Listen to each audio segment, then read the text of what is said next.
গাজীপুরের কালিয়াকৈরে বিজয় মিছিল নিয়ে বিভিন্ন স্থাপনায় হামলার ধারাবাহিকতায় চন্দ্রা বন বিভাগের অফিসেও হামলা করে মিছিলকারীরা।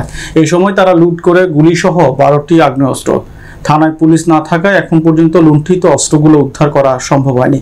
এতে নিরাপত্তাহীনতায় ভুগছেন বন বিভাগের কর্মকর্তা কর্মচারীরা। এ সময় অফিসের আসবাবপত্র, কাগজপত্র সহ বিভিন্ন মালামাল, একটি গাড়ি ও 5টি মোটরসাইকেলে আগুন ধরিয়ে পুড়িয়ে দেয় মিছিলকারীরা। অফিসে থাকা 4টি শটগান ও 8টি চাইনিজ রাইফেল সহ মোট 12টি আগ্নেয়াস্ত্র ও 824 রাউন্ড গুলি লুট করে নিয়ে যায়।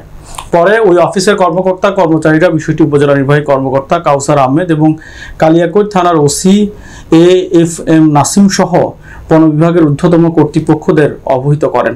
কালিয়াকৈর রেঞ্জ কর্মকর্তা মনিরুল ইসলাম বিষয়টি নিশ্চিত করে জানান, থানায় পুলিশ না থাকায় এখনো অভিযোগ দায়ের করা সম্ভব হয়নি। আর অস্ত্রগুলো উদ্ধার না হওয়ায় আমরাও অনিরাপত্তায় ভুগছি।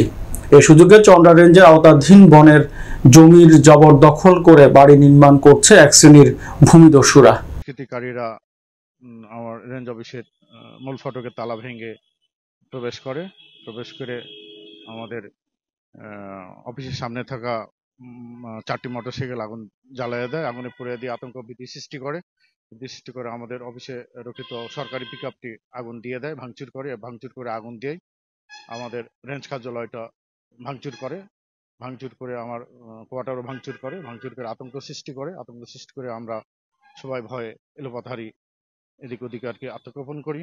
এবং রেঞ্জ অফিসে রক্ষিত 8টি চাইনিজ রাইফেল, 4টি শটগান, চাইনিজ রাইফেলের বুলেট 460 রাউন্ড এবং শটগানের কার্তুজ 295টি লুট করে নিয়ে যায়।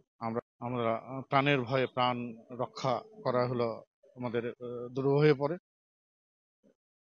দুষ্কৃতিকারীরা সব রেঞ্জ অফিসকে তছনছ করে সবকিছু ভেঙে চুরে সবকিছু নিয়ে আর কি চলে যায়। আমরা খুব আতঙ্কগ্রস্ত আছি এবং ভয়ে দিন যাপন করতেছি।